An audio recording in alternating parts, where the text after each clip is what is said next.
Bonjour mesdames et messieurs, merci de nous avoir rejoints si nombreux pour cette matinée où nous allons partager l'expérience d'entrepreneurs qui, comme l'indique le titre de cette matinée, inventent le monde de demain.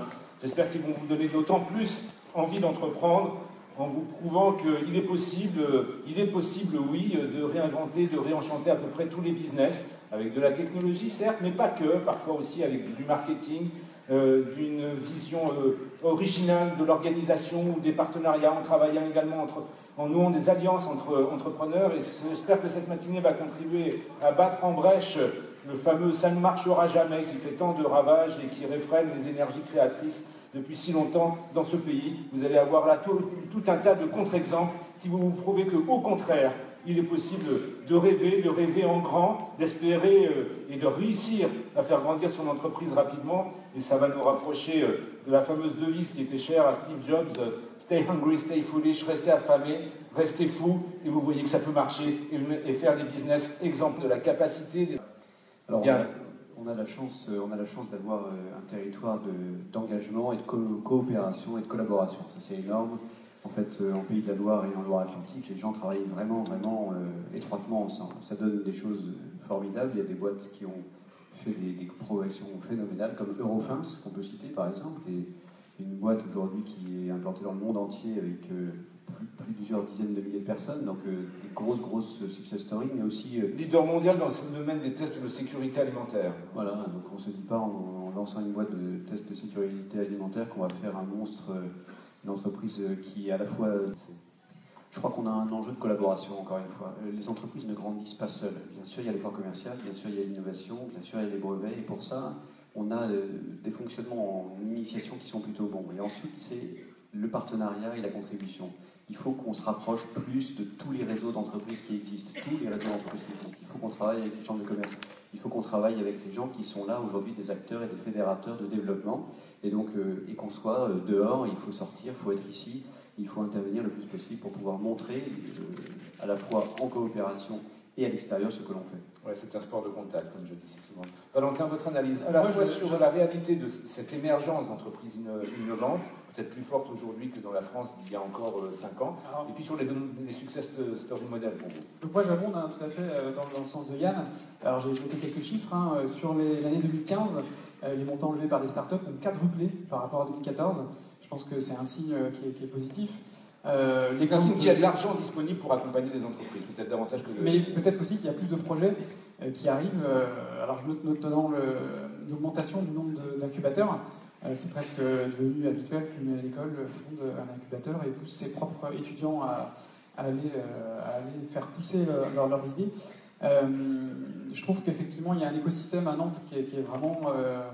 qui est exceptionnel. On a pu le constater encore lors de la plénière d'ouverture hier, où effectivement on est sur des territoires où la coopération, la fédération des énergies atteint... il y a une complémentarité, il y a vraiment une entraide. L'exemple de la cantine qui malheureusement a brûlé dimanche prouve que c'est exceptionnel. En une journée, en 24 heures, il y a plus de 250 entreprises et institutions qui sont proposées.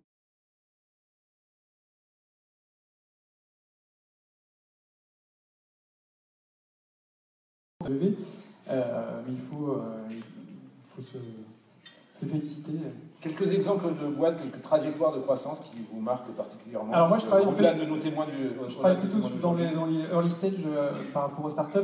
Je pense qu'on a des beaux exemples qui pourront nous parler de leur success story. Moi je peux parler par exemple d'une entreprise que j'accompagne dans le cadre d'un parcours d'accompagnement qui s'appelle le vidéo coaching. C'est un programme d'accompagnement gratuit de start-up. Je lance un appel à candidature. C'est avant la fin novembre qu'il faut postuler. N'hésitez pas à aller taper vidéo coaching dans Google. J'accompagne une entreprise qui s'appelle l'effet de papillonne. Typiquement, c'est une start-up qui propose de réaliser des événements dans des lieux atypiques. Et par lieu atypique, j'entends des entreprises qui, par exemple, ont des locaux inoccupés et qui, par exemple, peuvent les mettre à disposition d'afterwork.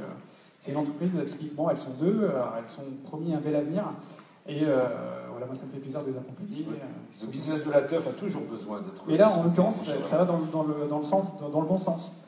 Et le business du commerce aussi, il y a iAdvice, que tout le monde connaît ici, qui est une boîte qui fait énormément parler d'elle et qui est là pour aussi travailler à l'amélioration des trajectoires commerciales des entreprises. Innoprotea, qui travaille dans la recherche et qui aujourd'hui transforme des vers en protéines. Donc Il y a des choses extrêmement intéressantes qui arrivent.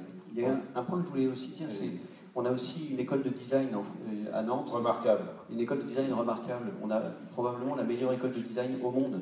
Et donc ça mérite quand même d'être souligné et de faire en sorte que le design aujourd'hui est aussi l'un des ingrédients du succès. On a la technologie, on a la recherche, l'innovation et on a le design.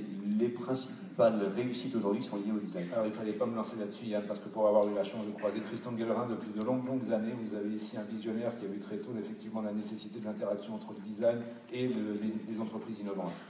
C'est le design et tout. Aujourd'hui, quand on dit le design, c'est pas simplement du design produit, c'est du design d'écran, c'est du design de concept, c'est du design de ville, c'est du design de n'importe quoi, de tous les éléments qui existent. Et aujourd'hui, les voir avec un processus différent, c'est aussi une façon d'innover. Cette école de design, c'est de là que sortent des idées comme celle de Uber, par exemple, qui consiste à redesigner en fait un usage. Donc l'avantage qu'on a sur ce territoire, c'est qu'on a toutes les clés techniques, éducationnelles et relationnelles pour pouvoir faire de ce département le meilleur département en matière de développement des startups en France. Allez Valentin, encore un dernier exemple de boîte qui vous a marqué. Écoutez, alors on est en train de s'occuper d'une startup qui s'appelle Velco, qui propose un guidon connecté. C'est-à-dire que vous arrivez dans une ville, vous avez envie de la découvrir par le vélo, donc c'est difficile de conduire avec un smartphone à la main, vous ne connaissez pas forcément les itinéraires. Alors typiquement, c'est un exemple d'entreprise qui a pivoté successivement. Ils ont une idée, ils ont osé sortir, ils ont osé aller frapper à des portes, et ils ont osé avoir la hauteur et peut-être la modestie de changer l'idée qu'ils avaient initialement. Alors l'avenue Pivot, on aura l'occasion d'y revenir effectivement un peu plus tard avec nos entrepreneurs qui témoignent ce matin. Yann Richard, on a régulièrement l'occasion de rappeler les vertus de l'accompagnement, ce qui change effectivement de la performance d'une entreprise, souvent sa pérennité à terme, au-delà du fameux cap des 3 ans, c'est la manière dont elle est accompagnée. C'est entre autres la mission principale de la CCI. Qu'est-ce que vous avez développé en particulier pour ces entreprises qui pensent le monde autrement ? La liste des dispositifs est énorme. J'invite tous les gens ici à aller sur le stand de la CCI où vous aurez toutes les informations.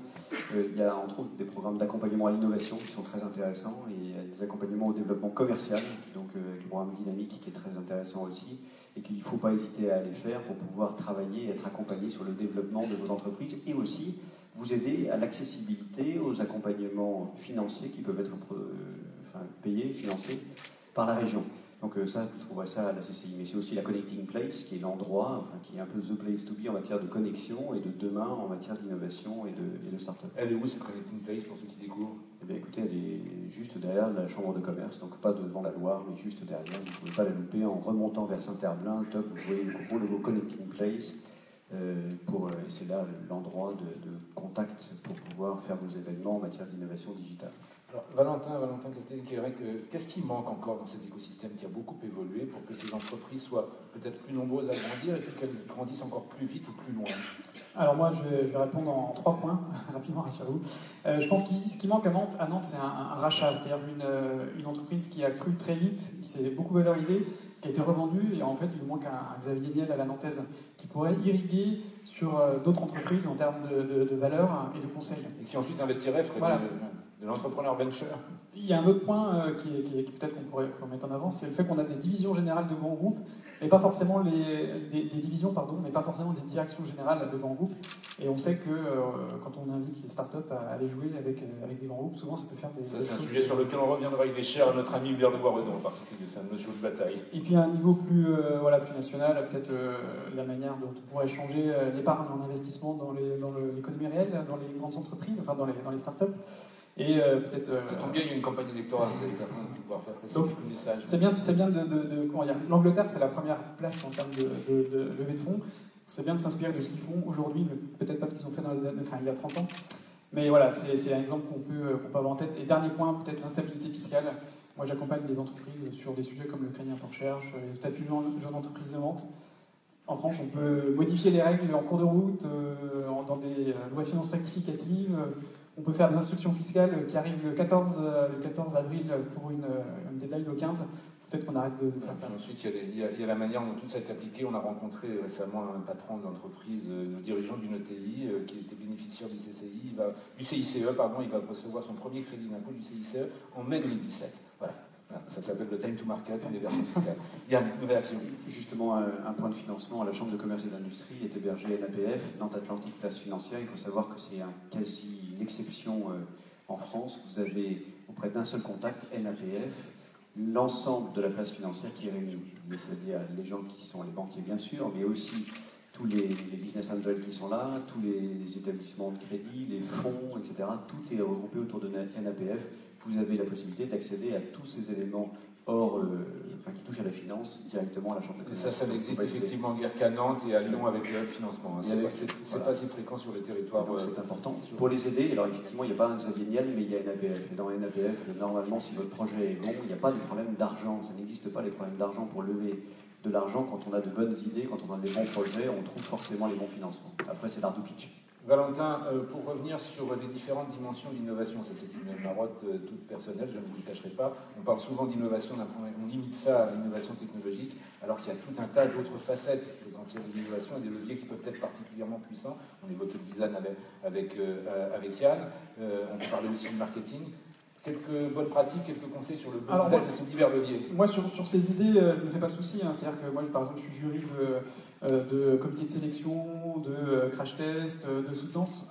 Les jeunes, des idées, ils en ont. Alors, moi, je suis tout à fait admiratif. Des idées, j'en ai pas. Par contre, je peux les accompagner à faire grandir leurs idées. Mais voilà, sur les idées, elles sont là. Après, s'il y a un message que j'aimerais faire passer, c'est le fait de mener des études de marché réelles et sérieuses. Selon anciennement la PCE, je crois que c'est 70% des cas de défaillance. L'Agence France Entrepreneur. L'Agence France Entrepreneur nous explique que 70% des défaillances d'entreprises sont dues à une étude de marché inexistante ou qui a mal été réalisée. Et c'est encore le cas aujourd'hui. C'est-à-dire qu'il faut sortir, il faut oser frapper à toutes les portes, il faut collecter des informations de partout. Et c'est ce que je dis aux étudiants, c'est-à-dire que quand votre cible, par exemple, c'est des dirigeants d'entreprise, des PME, allez les voir, ils ont été anciennement créateurs, jamais ils vous refuseront de vous donner des conseils. Oui, les 3 points du triangle d'or d'une entreprise qui marche, c'est une personne, une idée, un marché. Il ne faut pas oublier le dernier. Voilà. Alors, je vais rebondir sur vos 3 points. Pour qu'un projet fonctionne, il faut la CGT. Je suis un petit peu provocateur. Il faut le commercial, la gestion... On n'est pas loin du percho de l'anarcho-syndicalisme, donc je ne sais pas où vous voulez nous entraîner là-bas. Il faut le commercial, la gestion, la technique. Et souvent, ces 3 qualités, elles ne peuvent pas être incarnées par une seule et même personne. Il faut au minimum un projet de 2 ou 3 personnes qui ont ces 3 qualités primordiales pour augmenter ses chances de réussite. Ou alors, quand vous êtes seul, il ne faut pas opposer les choses. Je pense que c'est important, quand on est seul, de pouvoir se dire j'ai une idée, je la lance, et d'aller chercher des gens ensuite et du contact. Et ne pas hésiter justement à vous entourer à la fois des associations. Il y a plein d'associations d'entrepreneurs qui sont là pour fédérer et créer du lien. Et c'est en échangeant avec d'autres, et je rejoins ce point-là qui consiste à dire, c'est en discutant avec les autres qu'on arrive à savoir si on va pouvoir créer un marché. Et on n'a pas besoin forcément de faire une analyse de marché très longue. Encore une fois, je reprends Uber, il s'est attaqué au taxi, on prend aussi Airbnb, il s'est attaqué à l'hôtellerie, et pour autant, une étude de marché, il y a un marché, mais il n'y en a plus puisqu'il est déjà pris. Les choses sont possibles, c'est pareil pour Tesla. On peut créer des choses aujourd'hui, il n'y a pas de limite à la capacité, il y a simplement à un moment donné un incubateur d'usage, c'est un truc qu'on va développer à la CCI, un incubateur des usages, pour essayer de travailler sur comment peuvent réagir les marchés demain sur des idées qu'on pourrait avoir en prenant un sujet qui existe déjà et en le prenant par un autre biais pour réussir à trouver une solution innovante en matière, et donc designer différemment en matière de n'importe quoi. Au passage, un message sur lequel on ne martonnera jamais assez d'un point de vue pédagogique, c'est de parler de votre projet. En particulier, n'hésitez jamais à en parler à d'autres entrepreneurs. Des réseaux sont nombreux, on en a une multitude, vous êtes un ancien du CJD qui est un de ces réseaux formidables justement pour favoriser la fertilisation croisée entre entrepreneurs. N'hésitez jamais à soumettre votre projet à un crash test, ce n'est pas en faisant de la rétention d'informations que vous optimiserez. J'ai envie d'ajouter, il faut contacter, il faut soumettre l'idée, mais pas forcément que à votre famille et à vos amis, parce qu'ils n'ont pas forcément l'objectivité qu'il faut pour... Allez vous faire chahuter, comme nous l'a dit un entrepreneur. L'un des fondateurs de 10-20 qui est là, donc qui vous allez... Simon Jarouche, qu'on retrouvera d'ici quelques minutes, il est venu au CJD un jour devant plus de 100 personnes venir faire tester sa machine et pour voir si ça marchait. Il a pris des critiques, etc. Et j'espère que ça a permis de stimuler les choses. Enfin, t'en parleras peut-être tout à l'heure. Les crash tests, c'est bon pour la santé des entreprises en général. Voilà. On termine avec vous, Yann. C'est tout un écosystème, vous le rappeliez tout à l'heure, autour des entreprises de croissance qu'il importe de rendre toujours plus performant. Comment est-ce que vous travaillez dans ce sens? Comment est-ce que vous développez ce jeu à la nantaise avec tous les autres acteurs, les autres réseaux, également les collectivités territoriales? On avait hier aussi bien Nantes Métropole que la Carène ou la région, et on se rend compte qu'il y a une sorte d'union sacrée autour des entreprises. Comment est-ce que vous essayez de prendre un rôle moteur, de jouer un rôle moteur dans ce domaine? Je crois que le rôle moteur de la Chambre de commerce est simplement lié au fait que nous sommes tous des chefs d'entreprise élus, à la fois patrons de nos boîtes et en même temps élus à la Chambre de commerce. On est l'endroit où se passe la discussion autour des faits de commerce. Ensuite, que ce soit avec Bruno Retailleau, avec Johanna Roland pour les personnes plus importantes ici, ou avec M. Samzin, le maire de Saint-Nazaire, on travaille pour faire en sorte d'éviter les millefeuilles. C'est-à-dire qu'ils veulent tous travailler à défendre l'emploi et faire en sorte qu'il y ait plus de boulot. Et nous, notre job, c'est d'essayer de traduire leur volonté politique en faits réels économiques. Donc rendre tangibles des choses qui relèvent du discours. Et donc ça passe par des offres cumulées, des offres coordonnées avec les métropoles, avec la région, et puis avec les communautés de communes, puisqu'il y a eu plein de lois qui sont sorties ces dernières années, la nôtre et MAPTAM, qui donnent des pouvoirs étendus aux métropoles et aux collectivités en matière de développement économique. Donc nous, notre rôle, c'est d'être une sorte de franchiseur de méthodologie en matière d'accompagnement des entreprises, concrètement, pour développer leur business.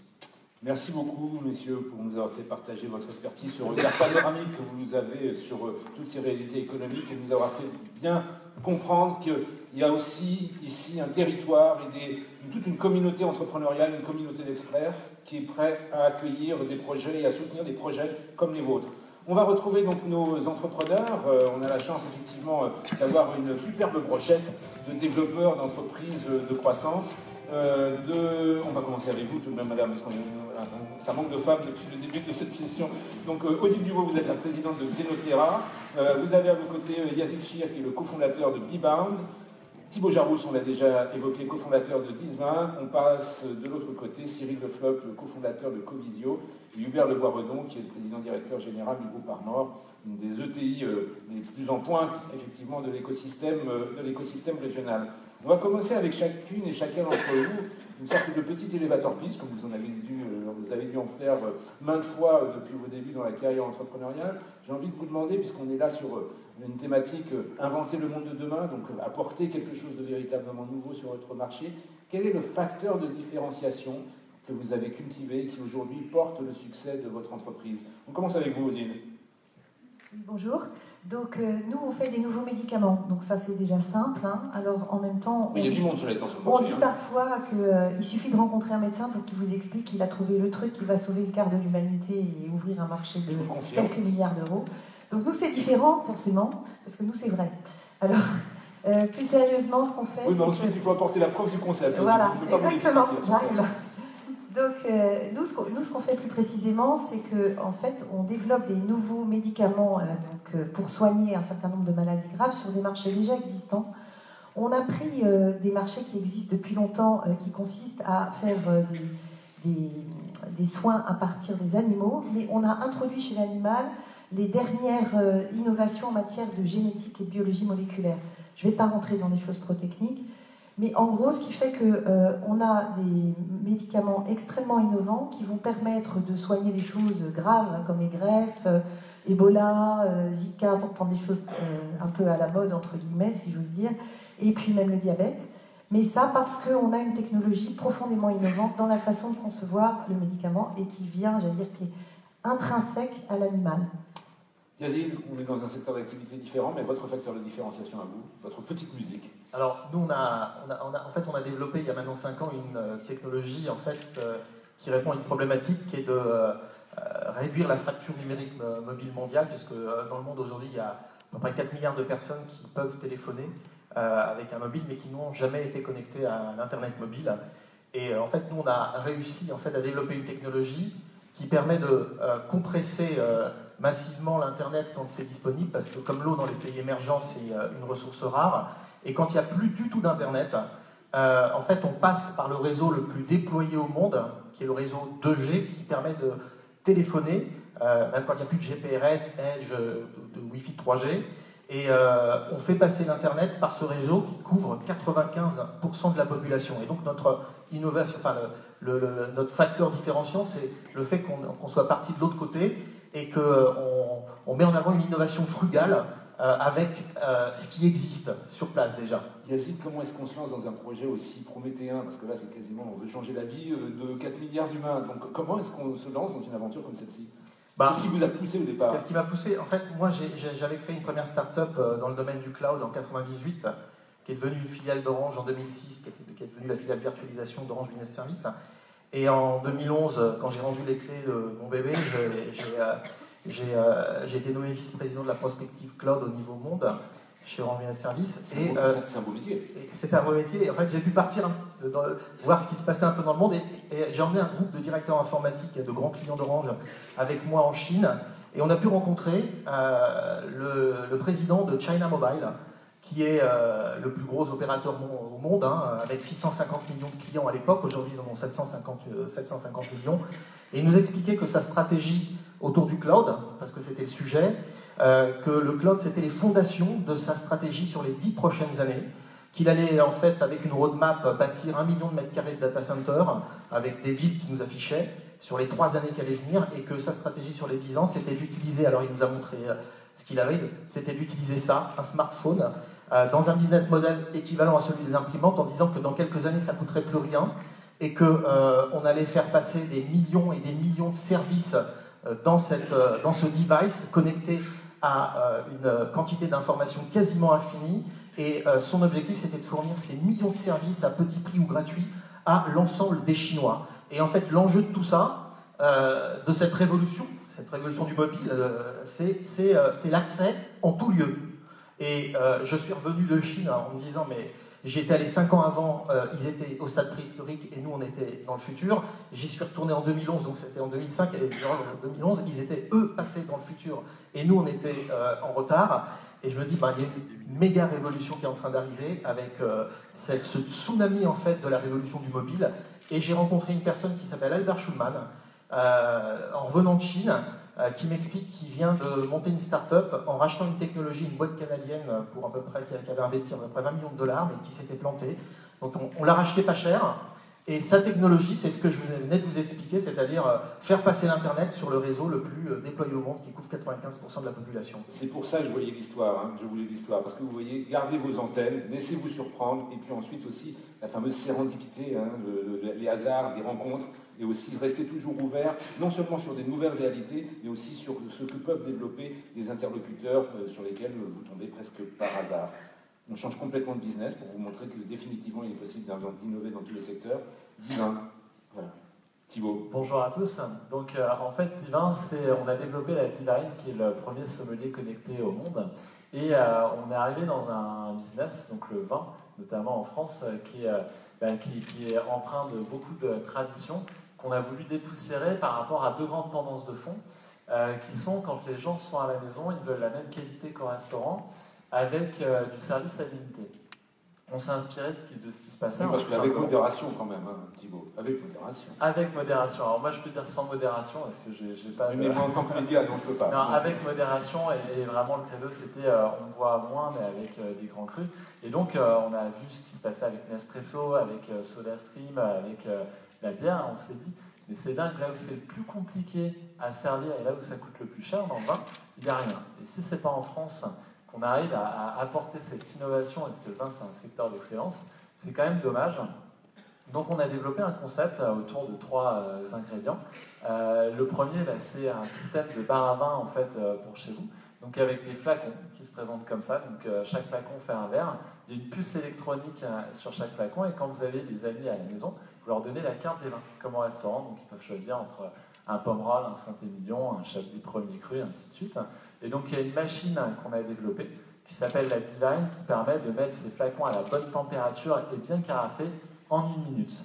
Et un autre ingrédient, via la vidéo du viticulteur, tout le contenu média sur la puce, ça vous permet de voyager en fait depuis votre canapé dans les vignes.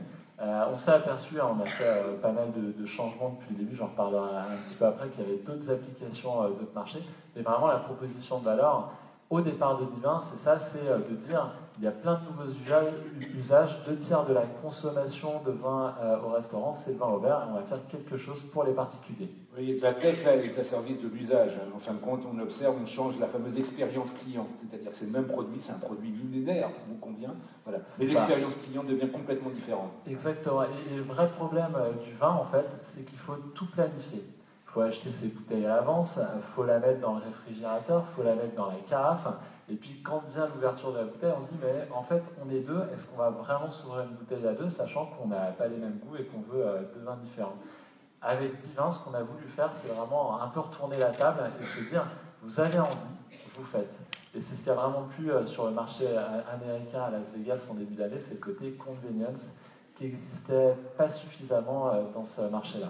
De la simplicité, Léonard de Vinci, la simplicité c'est la sophistication suprême. Voilà, on rend la consommation du grand vin plus simple et ça marche. Covisio, c'est quoi la différence? Bonjour à tous. Donc Covisio, la différence c'est que donc, nous on est un opérateur de télécommunications de nouvelle génération et notre mission c'est de connecter des objets qui sont éparpillés dans la nature, des objets qui envoient des informations très simples, qui fonctionnent la plupart du temps sur batterie. Ça peut être des objets qu'on va mettre sur des palettes pour les tracer, des objets qu'on va mettre sur des boîtes aux lettres, des containers, des panneaux de signalisation routiers, sur des arbres. Et l'objectif, c'est que comme ces objets, ils émettent très peu souvent, et très peu d'informations, il faut aller des réseaux de télécommunications efficaces qui leur permettent à très faible coût, voire zéro, de pouvoir se connecter à Internet. Donc Covisio, notre différenciant dans ce monde des télécoms, c'est peut-être la volonté d'offrir une solution tout intégrée, un peu comme Tesla, qui a inventé la voiture tout intégrée, que Tesla fait toute la chaîne jusqu'à l'énergie.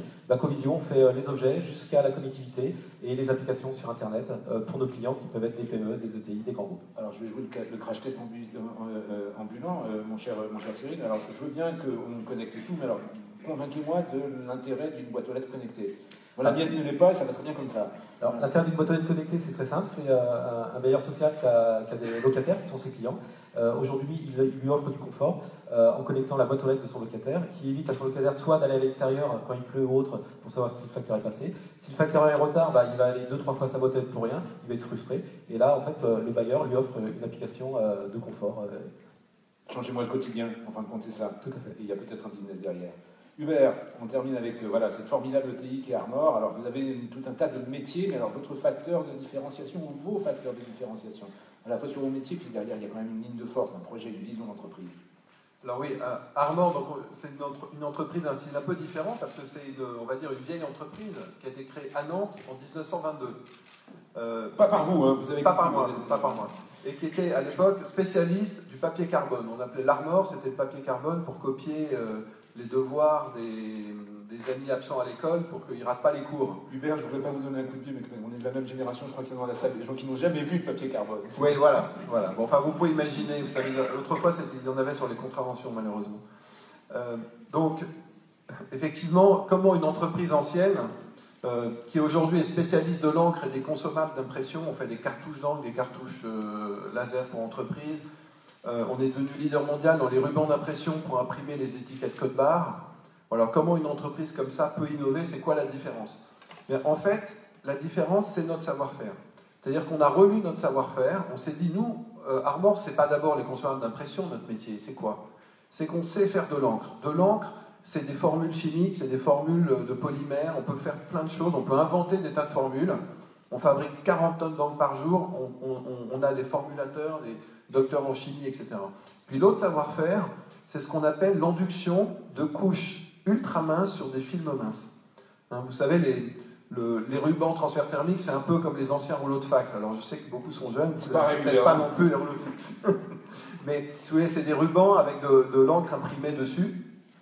Et on s'est dit, mais finalement, ce savoir-faire, qui est ultra sophistiqué, parce qu'on a, pour vous donner une idée, on enduit 0,1 g à 0,5 g d'encre par mètre carré, c'est-à-dire qui doit être parfaitement tapissé sur du film polyester de 4 microns, c'est-à-dire c'est 1/20 d'épaisseur de cheveux, donc ultra mince. C'est du réglage fin, quoi. Voilà, sur des bobines de 55 km de long, donc il ne faut pas qu'elles cassent quand on fait ça. Mais on rajoute une autre donnée, c'est qu'on le fait à 600, voire 800 mètres minutes. Donc quand vous mettez tout ça ensemble, il y a un vrai savoir-faire. Et on s'est dit, mais Et ça fait d'une entreprise traditionnelle un leader mondial. Avec tout ça. Voilà, on était numéro 4 en 2004, on est numéro 1 mondial aujourd'hui. Bon, on fait 240 millions d'euros de chiffre d'affaires, on est 1800. Mais alors, l'idée, c'est de se dire comment, à partir de là, introduire de l'innovation. Et l'idée que j'ai eue, c'est de dire aux équipes, partez du savoir-faire, et après, on le croise avec une conviction, qui est de mettre le développement durable, on dirait peut-être aujourd'hui l'innovation sociétale, au cœur de notre stratégie. Et quand on croise l'innovation et cet engagement, cette conviction, qu'est-ce qu'on peut faire? Eh bien, est sorti plusieurs idées, dont une, dont particulièrement je vais parler aujourd'hui, et j'en profite pour faire un petit remerciement au passage à Arnaud Le Gall et aux Échos, qui nous ont fait un superbe article, page 37 des Échos, vous verrez. C'est parce que vous nous apportez des bonnes histoires, voilà, cher Hubert. C'est ça. En fait, on a l'innovation, c'est qu'à partir de savoir-faire, on est en train d'inventer une filière française de films photovoltaïques. On connaît tous les panneaux photovoltaïques, mais les films photovoltaïques sont des films souples et minces. Voilà. C'est ultra léger. Un panneau, c'est 10 à 15 kg du mètre carré. Là, on est à moins de 500 grammes du mètre carré. Et l'idée, c'est de couvrir toute surface exposée à la lumière pour donner l'accès à tous à l'énergie de façon autonome. Et là, surfer sur la vague, sur la grande vague, c'est le thème du dossier auquel faisait allusion Hubert de Boisredon, sur la grande vague de la transition énergétique, qui est un marché qui va être phénoménal et mondial de surcroît. Voilà. Et c'est vrai que c'est quelque chose, moi, qui m'enthousiasme énormément, c'est l'esprit start-up dans un groupe, de croiser l'innovation et le sens. Le sens, c'est répondre à un enjeu de société. L'enjeu de société, c'est la transition énergétique. Je crois qu'il y a un formidable enjeu qui peut être créateur de richesse, mais aussi d'emplois. On est souvent déprimé dans l'économie, et quand on va de ce côté-là, je pense qu'on peut être qu'enthousiasmé sur ce qui vient. Alors, Hubert, on va rester sur votre expérience, parce que vous l'avez raconté, le projet d'Armor, la vision, les métiers d'Armor aujourd'hui n'ont pas grand-chose à voir avec la production de départ. Il y a aussi une dimension personnelle. Vous êtes aussi à la tête d'une entreprise que vous avez fait considérablement évoluer. Une dimension personnelle aussi parce que vous étiez rentré en tant que manager salarié dans une entreprise alors en difficulté pour procéder à un retournement. Et vous, finalement, vous en avez pris le contrôle. C'est devenu l'histoire de votre vie. Comment est-ce que vous avez fait partager à vos équipes, à vos interlocuteurs business, une telle réorientation, une telle réinvention de l'entreprise? Oui. Alors, je dirais d'abord, une des raisons pour lesquelles je suis heureux d'être là aujourd'hui, quand je vois autant de jeunes, c'est que sans le savoir, en fait, je crois que j'ai un peu démarré comme start-upper, parce que je suis parti au Chili à 22 ans, et j'ai créé avec un ami à 24 ans une des premières banques de microcrédit d'Amérique latine. Voilà, c'était une autre aventure, et finalement, bon, ça s'est développé, c'était magnifique. Et en reprenant, en acceptant la direction d'Armor, qui effectivement était dans une étape délicate, on va dire, ce qui m'a motivé, c'est la transformation de ce groupe. C'est de dire comment faire d'une entreprise industrielle ancienne dans un pays où le coût du travail est très élevé, un leader mondial sur des chantiers nouveaux. Et on est parti de nos valeurs. C'est-à-dire c'est quoi nos valeurs? C'est qu'est-ce qui fait qu'on est heureux de travailler dans notre entreprise. Et les 1800 salariés de l'entreprise ont travaillé par petits groupes et sont ressortis 4 valeurs qui sont l'humanisme, l'innovation, l'engagement et le sens du client. Et à partir de là, je dirais qu'il y a toute une dynamique qui s'est enclenchée. Alors, je ne veux pas parler d'entreprise libérée parce que je ne sais pas exactement jusqu'où ça s'applique, mais en tout cas, l'entreprise humaniste, j'y crois. L'idée, c'est de stimuler l'innovation et la créativité, et en disant aux gens, mais toute idée que vous avez partagée là, faites-la remonter, et si elle est bonne, on la soutiendra. Voilà. Et c'est comme ça qu'on a... Bon, il y a le film photovoltaïque, et il y a d'autres projets derrière. Cette dimension collective, c'est l'importance de ces valeurs, on la retrouvera aussi dans le dernier témoignage qu'on aura sous forme de vidéo. On aura un échange Skype un peu plus tard avec Axel Bloches qui a créé une civic tech qui s'appelle make.org, et vous verrez qu'on retrouve également l'importance de trouver un état d'esprit à faire partager à ces équipes. Vous autres, chers amis entrepreneurs, est-ce que le projet qui aujourd'hui fait la réussite de votre entreprise, qui vous ouvre de belles perspectives d'avenir, est-ce que c'est le même que celui du départ, ou est-ce que aussi vous avez dû procéder au fameux pivot, un sujet qui nous est cher? Yazid, je vous vois approuver. Alors racontez-nous un peu comment vous avez fait le pivot. Alors, le pivot, nous on l'a fait avec finalement ce qui s'est passé et avec les événements qui sont passés, en fait... Le voyage en Chine, déjà. Voilà. Et puis surtout, en fin 2012, on a gagné en fait le Web, qui est le plus grand salon en fait en français. Avant Vivatech, que nous organisons. Voilà, autour des startups. Et il y avait 1600 startups en compétition d'une 60aine de nationalités.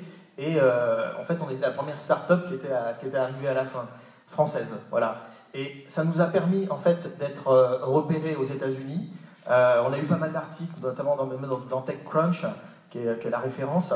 Et on a été contacté par le plus gros accélérateur de start-up qui s'appelle USMAC, qui a accompagné plus de 1500 start-up étrangères à s'installer dans la Silicon Valley.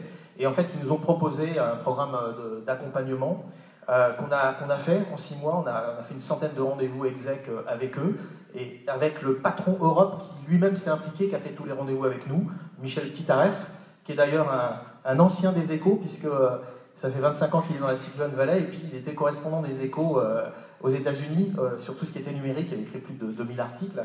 Et il était tellement convaincu, excité de voir ce qu'on a fait, il nous a rejoint d'ailleurs. Et en fait, dans la foulée, c'est un accro de l'innovation. C'est un accro de l'innovation.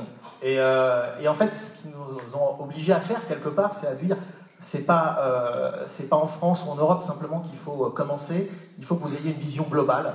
Et donc, on a eu une vision globale tout de suite. Et puis, on a pris un peu plus de temps et on a développé une première version de notre offre. Autour en B2C en fait. On développait des applications, email, Twitter, Facebook, etc., qu'on faisait fonctionner sans Internet, ou avec Internet mais avec beaucoup moins de bande passante. Et ça c'était la première offre. Et en fait, on s'est dit maintenant il faut vraiment qu'on aille plus vite. Et parallèlement, Michel d'ailleurs nous a mis en relation avec le parc, le Palo Alto Research Center, qui est le plus gros labo de recherche aux États-Unis, qui existe depuis plus de 40 ans. C'est là que Steve Jobs a réussi à trouver la souris, l'interface graphique et police proportionnelle. Et en fait, le parc, tous les ans, héberge une start-up qui peut changer le monde. Et il y a 2 ans et demi, on a été choisi pour être hébergé au parc et avoir accès à toute la recherche du parc. C'est plus de 200 ingénieurs qui sont des éminences dans leur domaine. Et on a pu travailler avec eux. Et en travaillant avec eux, on a fait plusieurs choses. On a breveté notre technologie, ce qui est compliqué au niveau mondial, on a plusieurs brevets. On a optimisé la compression, l'encryption, et quand on a commencé à filer, c'est-à-dire à voir que finalement personne n'avait fait la même chose que nous dans le monde, on s'est dit, là, il y a vraiment un truc à faire, et il faut vraiment aller beaucoup plus vite. Et en fait, ce qu'on a décidé de faire, c'était de ne plus développer nous-mêmes les applications qui fonctionnent sans Internet, mais c'était d'ouvrir notre technologie à l'ensemble des développeurs du monde entier et en priorisant effectivement ceux qui sont dans les pays émergents. Et en fait, on a décidé de développer ce qu'on appelle un SDK, un kit de développement qu'on offre à tous les développeurs pour qu'ils puissent gratuitement développer eux-mêmes des applications qui fonctionnent sans Internet. Donc ça a été notre système propriétaire, un système ouvert. Hein, et ça, ça a été notre deuxième gros pivot. Et parallèlement, on est parti voir, pour aller encore plus vite, plutôt que de faire du B2C, on est parti voir les opérateurs des pays émergents. Et je me souviens très bien du premier rendez-vous qu'on a fait. On s'est dit, les opérateurs, moi j'en viens, ça va prendre beaucoup de temps, ça va être compliqué, mais on l'a quand même fait parce qu'on s'est dit, eux ont la base, ils ont les clients, donc ils peuvent aller plus vite. C'était où, Yazid ? C'était en Algérie, parce que c'était le plus proche, un avion, 2 heures de vol. Et j'ai pu rencontrer Vincenzo Nessi, qui est le président de Jay-Z, qui est l'opérateur mobile historique. Ils ont 18 millions d'abonnés. Et j'avais 1 heure de rendez-vous. Et au bout de 20 minutes, quand je leur expliquais qu'on faisait passer de l'Internet sur le réseau 2G, et mon discours c'était: est-ce que ça vous intéresse de connecter 100% de vos abonnés mobiles tout de suite à l'Internet, sans capex, c'est-à-dire sans aucun investissement. Ils ont rigolé un petit peu. Les 20 premières minutes, ils étaient vraiment assez incrédules. Et j'ai laissé tomber tout de suite mon PowerPoint et je leur ai dit, écoutez, je vais vous faire une démo, c'est le plus simple. Et puis je leur ai fait une démo. Il y avait la directrice du marketing qui était là. J'ai vu qu'elle ne m'écoutait pas et qu'elle pianotait en permanence sur son BlackBerry. Et je lui ai dit, vous êtes connecté à Internet ? Elle m'a dit oui, sans quasiment me regarder. Je lui ai dit, écoutez, je vais vous envoyer un mail sans Internet. Donc j'ai montré que j'étais pas du tout connecté. J'ai pris un de mes mails, je lui ai forwardé et une dizaine de secondes plus tard, j'ai entendu vibrer son BlackBerry. Elle continuait à pianoter. Je lui ai dit, ça a vibré votre BlackBerry. Donc regardez si normalement vous avez reçu quelque chose. Finalement, elle regarde, elle voit mon mail. Et puis il y a même une pièce jointe, ouvrez là. Elle ouvre et là, tout a changé. En fait, le rendez-vous a totalement basculé. Je devais rester maximum 3 quarts d'heure, 1 heure. Le président a dit, écoutez, au début, je vous dis clairement, on ne vous croyait pas. Aujourd'hui, là, on a changé d'avis. Je suis resté finalement 3 heures en rendez-vous avec eux. Et en 3 heures, on a quasiment bouclé le contrat qu'on a signé dans la foulée. Et du coup, ça nous a permis de basculer et d'aller plus vite et de se dire c'est vers les opérateurs qu'il faut aller voir, et nos opérateurs, ça va être nos amis. Voilà. Vous voyez, hein, des changements de cap, j'en ai eu plusieurs, dans une histoire comme celle-ci. Au passage, c'est un sport de contact, hein, le développement d'une entreprise. C'est un sport de contact. Voilà. Thibaut. Alors, nous, on a fait des pivots, malgré nous, je dirais, c'est souvent ce qui se passe. C'est la vraie vie, on est là pour parler de la vraie vie, Thibaut. Oui, exactement, c'est la vraie vie. Je pense qu'au départ, on dit souvent qu'il faut avoir des convictions et pas de certitude. Et c'était un peu l'histoire de Divin. Au départ, on s'est dit, on va faire une machine qui va être assez grand public, qui va être mass market, et qu'on vendra 250 €. Et donc, ce qui n'était pas cher. Hein. Ce qui n'était pas cher. Beaucoup trop pas cher, si vous me permettez cette affreux néologie. Et on avait fait les études de marché. Donc, on avait fait nos homework et tout ça, sauf que la faisabilité industrielle, on s'est aperçu que déjà, sur les études de marché, c'est que quand les gens font un chèque sur une innovation de rupture que vous avez un vrai retour client. On a donné le premier coup de crayon en février 2010, et la première machine a été livrée en décembre 2015. Et donc, entre les deux, on a fait du crowdfunding sur Ulule. On a fait ça en 2014 parce qu'à un moment donné, on a commencé à vendre les flacons tout seul, fin 2012, en se disant on va quand même commencer à faire du business pour lever des fonds. On a fait 4 levées de fonds à partir de 2013. Et donc, à un moment donné, nos investisseurs nous ont dit écoutez, vous arrivez à vendre les flacons tout seul, est-ce que vous avez besoin de lancer une machine? À quoi ça sert? Donc on leur a dit tout simplement, on va demander à nos clients, alors non pas en faisant seulement peut-être une étude de marché, mais en faisant un peu comme disent les Américains, show me the money, c'est si tu l'achètes, c'est qu'il y a un marché. Et on a fait 40 000 € en quelques semaines de machines à 250 €. On avait tiré le trait, faisabilité industrielle, tout allait bien. Et donc on a commencé à produire la machine. Rapidement, on s'est rendu compte que ça nous coûterait plus cher que prévu. Et donc, on a commencé à la vendre à 500 €. Donc, ça, c'était en 2015. Donc, c'était 5 ans de R&D. Hein. C'était très lourd. Il y avait 5 bureaux d'études. On s'est aussi fait aider par Centrale à Nantes. Et en fait, fin 2015, donc, on arrive à sortir les machines avec un an de retard. On s'était engagé sur décembre 2014 au début. Et là, on se rend compte sur les premiers assemblages de machines qu'en fait, il ne faut pas une demi-heure pour assembler une machine, mais il faut entre 2 heures et 3 heures. Et on voulait garder toute la production en France. Et donc là, on a une décision à prendre, de se dire, les clients, le marché qu'on avait, pour ceux qui étaient prêts à payer 250 €, on était obligé de monter la machine à 900 € en prix de vente. Et donc du coup, c'était une sacrée décision parce que ça voulait dire que tout le marketing mix sur lequel on avait basé le business plan, le prévisionnel, les volumes de vente n'étaient plus du tout en phase. Et on peut survivre à ça.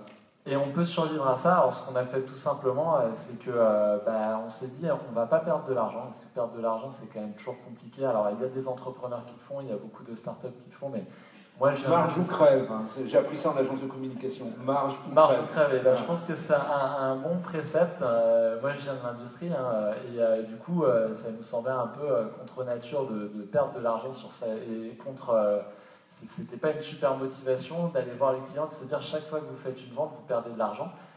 Donc, tant pis, on l'a monté. On s'est aperçu que forcément, ça changeait le type de nos clients et ça orientait le business model aussi vers le B2B. Et donc, on a commencé à avoir beaucoup de clients dans des hôtels, notamment, là, on a équipé, il n'y a pas longtemps, un 5 étoiles à Paris qui vient d'ouvrir. Ils ont équipé leur suite, ou à l'hôtel Mercure à Nantes, ils ont équipé leur bar à vin. Ça ne nous a pas empêché d'avoir 90% de clients en B2C, mais d'avoir des clients dans l'hôtellerie, pour le coup, qui nous disaient, écoutez, c'est pas cher finalement, parce qu'il y a un bar à vin que je peux mettre dans la chambre. Mais on l'a fait vraiment... Et ça me fait un facteur de différenciation dans un univers d'hyper-compétition, donc ça les intéresse aussi. Exactement. Apporte-moi des solutions pour revendre ma marque. Voilà, c'est ça. Ils voient des clients qui font des tweets, ils voient des clients qui postent des photos sur Instagram, et ils disent, mais c'est un super bouche à oreille, et en plus, ils sont contents. Mais ça, en fait, on ne le savait pas dès le départ, et c'était vraiment pas dans le périmètre. On l'a fait parce qu'on était dans la contrainte de se dire, de toute façon, nos clients d'hier ne sont pas nos clients de demain, parce que ce n'est pas le même positionnement, ce n'est pas le même prix.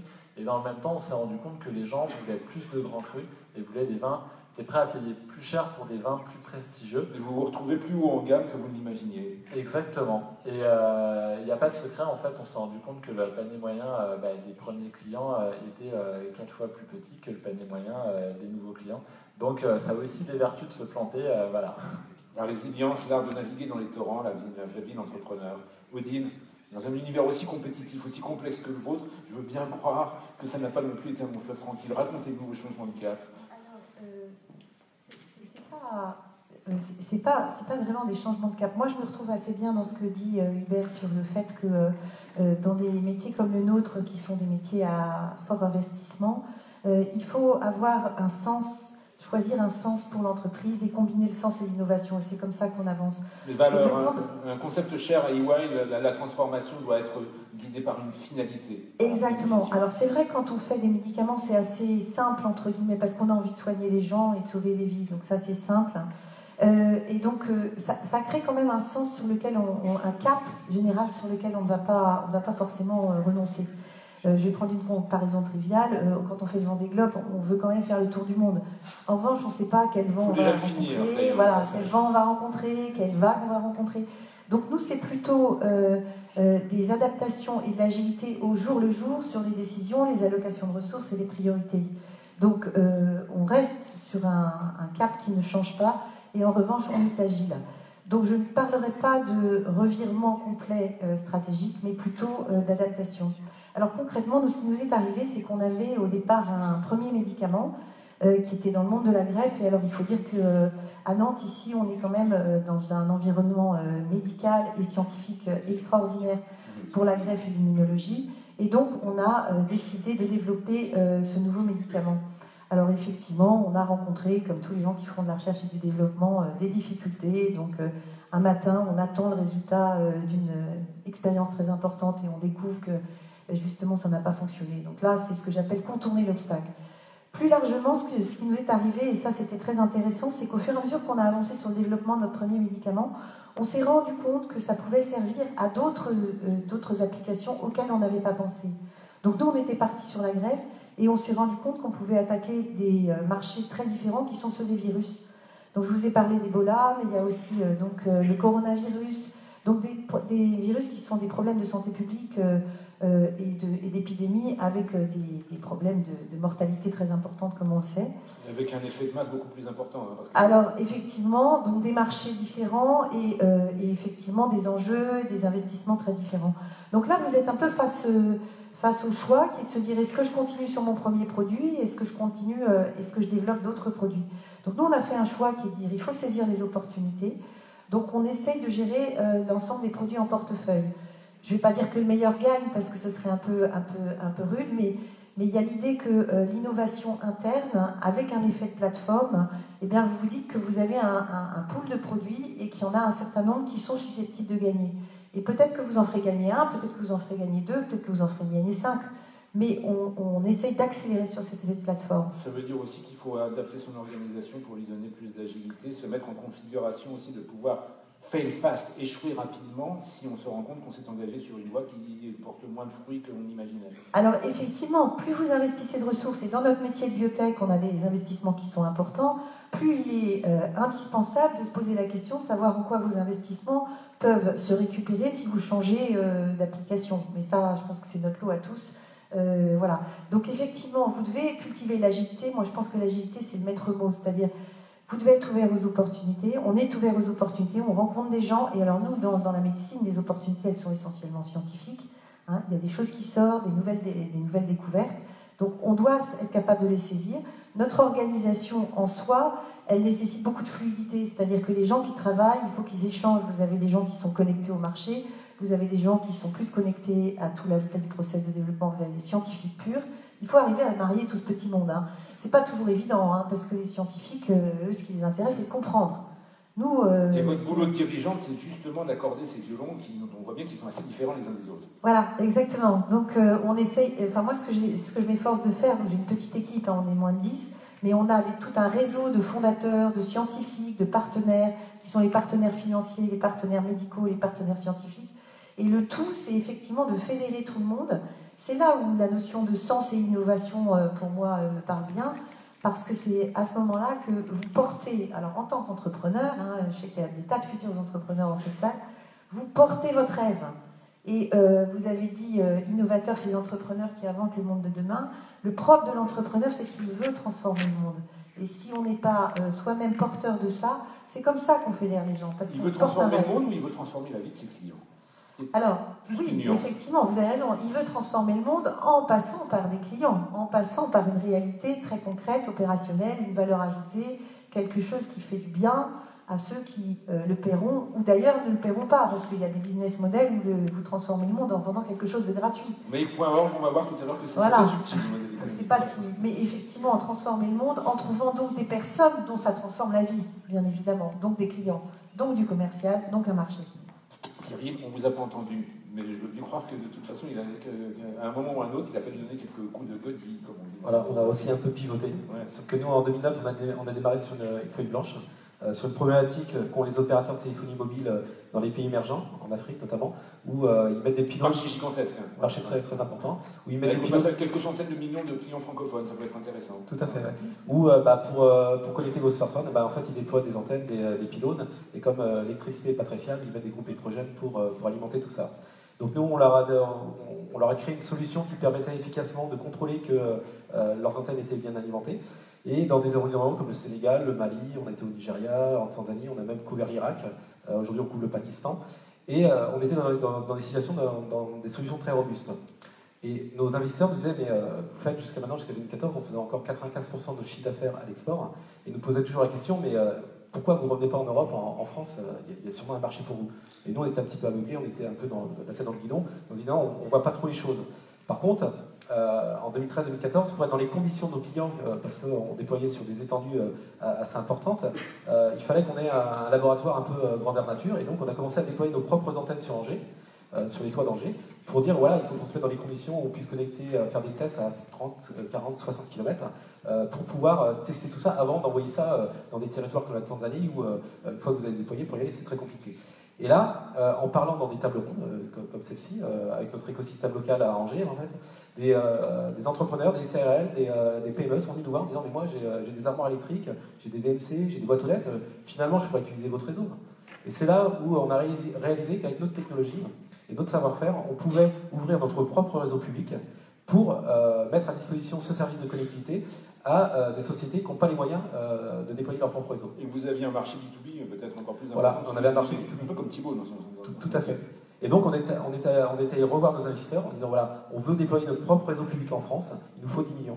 Et donc en juin 2015, ils nous ont tous suivis via ce pivot et on a levé les 10 millions en juin 2015 et déployé notre premier réseau en France. Au passage, déployer des antennes en milieu urbain en France, il faut mettre le casque lourd, non? C'est pas trop difficile? Ça va, c'est un métier, il faut bien le connaître, mais ça se fait. Alors, il y a un point important, puisqu'on voit tous là, vous avez procédé à des ajustements, l'idée de départ, le produit dont vous rêviez, qui s'avère peut-être un peu plus long à transformer, à délivrer, comme on le dit. C'est cette notion importante du time to market. Quand on est un innovateur, on rêve effectivement de pouvoir bouleverser le monde du jour au lendemain, et parfois la réalité est un peu plus lente, un peu plus complexe que celle-ci. Comment est-ce qu'on ajuste les choses et comment, au fur et à mesure de son expérience de dirigeant, on arrive à régler plus finement les choses en la matière? Je vous voyais approuver, Odile, Gazine, on va commencer avec vous, mais vous avez tous des choses à raconter là-dessus. Alors, effectivement, moi je pense que vous avez prononcé le mot de résilience. Je pense que c'est extrêmement important. Donc j'ai parlé de l'agilité. L'art de naviguer dans les torrents, selon Boris Cyrulnik, je ne me lasse jamais de le répéter. Voilà, donc la résilience au départ, c'est d'ailleurs une caractéristique des matériaux. Donc ça veut dire encaisser les coups, ça veut dire et puis reprendre le chemin de l'histoire. La vie d'entrepreneur, quoi. Voilà, c'est ça. Donc cette capacité d'élasticité, c'est très important parce qu'effectivement, en permanence, l'agilité et les coûts que vous encaissez de nature diverse, je pourrais en citer un ou deux. C'est normal, hein. Si tu n'en prends pas, c'est que tu n'as peut-être pas de marché. Exactement, c'est ça, c'est ce qui fait que c'est difficile. Un jour, quelqu'un m'a dit, mais est-ce que tu aimes ce que tu fais en tant que start-upper? Et je lui ai dit, c'est très difficile et c'est très amusant. Et donc, c'était vraiment, pour moi, un résumé de la vie de l'entrepreneur. Voilà, exactement. Donc, ce time to market, effectivement, vous êtes en permanence en train de gérer l'accélération et le temps long. Donc c'est vrai que cette agilité, elle est intrinsèquement nécessaire pour se dire j'ajuste, le marché ne répond pas comme je veux, il ne répondra pas, il se passe autre chose pour nous qui sommes sur des temps longs de développement, il se passe autre chose, qu'est-ce qu'on a comme alternative, etc. Donc ça c'est tous les matins pour l'entrepreneur. Après, l'autre chose que je voudrais dire, c'est que c'est plus une question de façon de vivre les choses en tant qu'entrepreneur. Et là, en particulier, je dis, comme il y a des jeunes, c'est intéressant. Pour entreprendre, il faut être absolument passionné. Il faut croire à son projet, être certain qu'on va réussir. Tout à l'heure, vous m'avez taquiné là-dessus. Il faut être convaincu, absolument convaincu, et 100% engagé. On ne peut pas faire ça du bout des lèvres ni du bout des doigts. Et en même temps, il faut avoir la bonne distance, parce que sinon, c'est par cette distance qu'on va être capable de dire « Ah, tiens, ça n'a pas marché là, on va faire autrement, etc. » Donc cette distance personnelle, donc cette capacité à travailler aussi sur son équilibre personnel, pour moi, elle est indispensable. Et c'est ça que j'aimerais dire. Il y a l'équilibre personnel, il y a aussi votre environnement. C'est là où la gouvernance de l'entreprise, le fait d'être bien entouré par des gens qui peuvent être des diseurs de vérité ou des ouvreurs de perspectives, c'est essentiel. Alors, c'est très important. Un jour, je me suis dit, mais finalement, je cherche de l'argent, j'aimerais bien choisir mon argent, parce que pour nous, l'essentiel de nos partenariats, d'abord, c'est les gens qui investissent dans l'entreprise. Moi, j'ai eu la chance, ils sont un certain nombre ici autour de la table, de bénéficier de l'environnement Business Angel de Nantes, et on va revenir sur Nantes. Il y a Abab ici qui fait un travail remarquable auprès des startups. Donc c'est eux qui m'ont soutenu et qui voilà. Après vous avez aussi, quand vous choisissez vos investisseurs, moi j'ai été soutenue par la région, par les fonds de la région, Pays de la Loire, IDE, etc. Et là encore, vous avez des partenariats de qualité. Et puis ensuite, quand vous passez auprès des fonds, j'allais dire, dont on a une réputation parfois un peu difficile, là vous pouvez aussi, quand vous choisissez vos fonds, avoir des gens qui sont des véritables partenaires. Autre élément très important, c'est les autres entrepreneurs. Donc le fait de pouvoir parler avec des pairs, de pouvoir échanger sur ceux qui sont en avance sur vous, qui ont créé depuis plusieurs années. Nous, je vous ai dit, on est des bébés, on a 2 ans, mais des gens qui ont créé il y a 10 ans, il y a 15 ans, ça c'est très important. Tout l'échange avec les autres entrepreneurs, les pairs, ça aussi, ça nourrit, comme vous l'avez dit très justement tout à l'heure, parler de votre projet, échanger avec les autres. Moi, j'ai eu l'occasion, j'ai un de mes amis de longue date qui a créé plusieurs entreprises. Moi, j'avais un passé d'entrepreneur, mais pas en biotech. Et j'ai discuté avec lui dès le départ. Il m'a dit, mais attends, là, quand tu vas faire ça, donc il a misé dans l'entreprise, il m'a dit, je mise à condition que, etc., etc. Donc l'échange avec les pairs, absolument critique. Yazid, vous voyez effectivement réagir sur cette question. Alors, sur ce point-là, moi je pense que pour expliquer ce qui est disruptif, le meilleur moyen, c'est de montrer par l'exemple. Mais pour montrer par exemple, en fait, il faut identifier les personnes qui ont le plus intérêt à ce que ça fonctionne. Et en fait, je vais vous citer quelques exemples. Grâce à Business France, on a rencontré la ministre des Télécoms en Inde il y a quelques mois. Et en discutant avec ces services, en fait, on se rend compte qu'ils ont un projet qui est le projet Digital India, où le ministre Modi, il y a 2 ans et demi, a pris un engagement, c'est de connecter 100% de ses administrés au service e-government. Et là, on leur a dit, mais écoutez, nous, on peut vous faire un pilote très rapidement. Mettez-nous, voilà ce dont on a besoin, on est capable de vous démontrer que ça va marcher. En fait, ils ont investi énormément, ils ont 650 millions de personnes qui sont dans 250 000 villages qui ne seront pas connectés à Internet. Au passage, un changement important sur l'Inde, parce qu'effectivement, le Premier ministre indien et l'exécutif indien ont bien compris que ce qui plafonne actuellement, ce qui fait plafonner leur développement économique, leur croissance, ce sont des problèmes d'infrastructure. Il va y avoir un rattrapage massif sur les telcos, sur la route, sur l'électricité. Vous confirmez? Exactement. Et en fait, on a fait ce pilote avec ses services techniques, et on l'a fait en une quinzaine de jours. Ça a été un succès, on l'a montré à la ministre, et en fait, elle nous a dit tout de suite texto, c'est génial, on vous intègre dans notre plan stratégique Digital India, vous êtes notre technologie de l'Internet du dernier miles. Et on est en train de déployer avec eux une région, puis une autre région. Un autre exemple, on était au Bangladesh, grâce à Business France toujours. On a rencontré le Premier ministre et ses services, et en fait, ils nous écoutaient moyennement sur notre sujet. Et en fait, on s'est rendu compte qu'ils nous écoutaient un petit peu moins, parce qu'en fait, ils venaient d'avoir un problème il y a quelques mois sur un problème en fait, de fraude à la transaction sur les mobiles, parce qu'en fait, au Bangladesh, il faut savoir qu'il y a énormément de transactions depuis les téléphones classiques bancaires. Il y a à peu près 9 milliards de transactions de consultation de comptes bancaires depuis les téléphones classiques, et ils ont une fraude qui... ils ont perdu pratiquement $1 milliard, donc c'était ça leur sujet. Et en fait, quand on a vu ça, on leur a dit, écoutez, si vous voulez, on peut vous faire un pilote avec notre technologie pour vous montrer, qu'on va consommer moins que ce que vous consommez quand vous faites des transactions bancaires, et puis surtout, pour vous montrer que c'est totalement sécurisé, puisque comme ça passe par les anciens téléphones, ça passe par le canal SMS, nous aussi ça passe par le canal SMS, mais nous on crypte, et on a même un brevet là-dessus. Ils nous ont dit OK, ils nous ont connecté avec la principale banque du Bangladesh, l'opérateur local. On a fait le pilote en 10 jours et on a démontré qu'on consommait 3 fois moins de SMS qu'avec leur technologie et qu'on cryptait de bout en bout. Et puis, cerise sur le gâteau, on donnait une expérience utilisateur qui était sans commune mesure avec ce qu'ils avaient sur des téléphones où ils sont obligés de retenir ce qu'on appelle des shortcodes pour envoyer des informations. Hubert de Boisredon, le time to market au fil des différentes expériences d'Armor, qu'est-ce que vous avez à nous raconter sur ce sujet? Alors, le time to market, c'est un sujet extrêmement important. On se dit souvent que quand on veut lancer des nouvelles activités, en fait, le plus difficile, c'est la première ligne du compte de résultat. C'est de bien évaluer les ventes. Le reste, en général, ça suit. Et souvent, quand on se trompe, c'est là-dessus. Donc, j'ai apprécié ce que disait Thibaut, parce que je vois, par exemple, pour le film photovoltaïque, c'est pareil. Je pense qu'on aurait imaginé que ça aille plus vite. Ça fait un moment qu'on en parle, hein, effectivement. Voilà, oui, effectivement, on aurait aimé que ça aille plus vite, mais on touche à des innovations de rupture, c'est souvent plus compliqué et plus long qu'on croit. Et après, dans les développements, en général, la règle qu'on se donne, et ça peut être utile pour vous aussi, c'est qu'on prend la prévision des ventes du business plan que les équipes ont faite, et on allonge la durée par 2 et on diminue le potentiel par 2. Et en général... C'est simple, hein, c'est de l'arithmétique basique. Ouais, si vous dites on va faire 100 en 3 ans, moi je vous dis que vous allez faire 50 en 6 ans.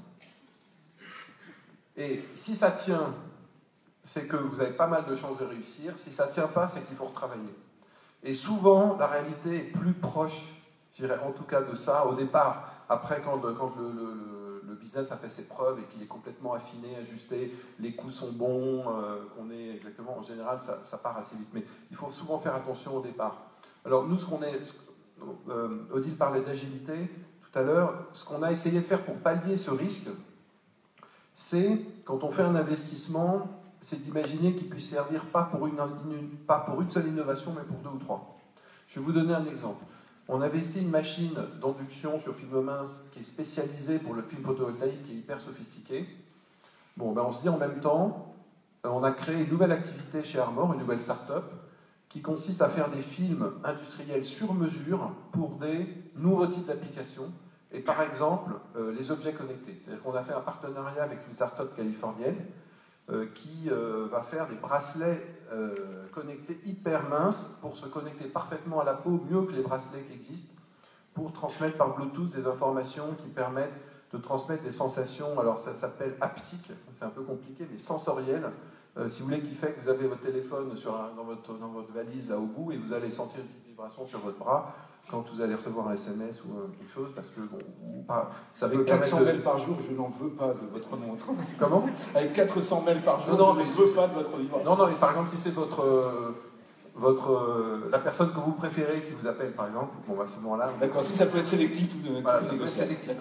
Ça peut être sélectif, mais ça peut permettre, par exemple, je ne sais pas, de guider, de programmer un trajet pour une personne aveugle par Internet, et qui fait qu'elle est guidée par sensation tactile, ou une application que je trouve hyper intéressante, par exemple, c'est d'anticiper une opération chirurgicale en permettant à la personne de ressentir à l'avance ce qu'elle pourra ressentir lors de l'opération pour que son corps ne réagisse pas, mais s'adapte. Par exemple, je sais qu'il y a des applications comme ça très intéressantes. Mais ce que je veux dire, c'est que sur la même machine, du coup, on peut faire plusieurs choses.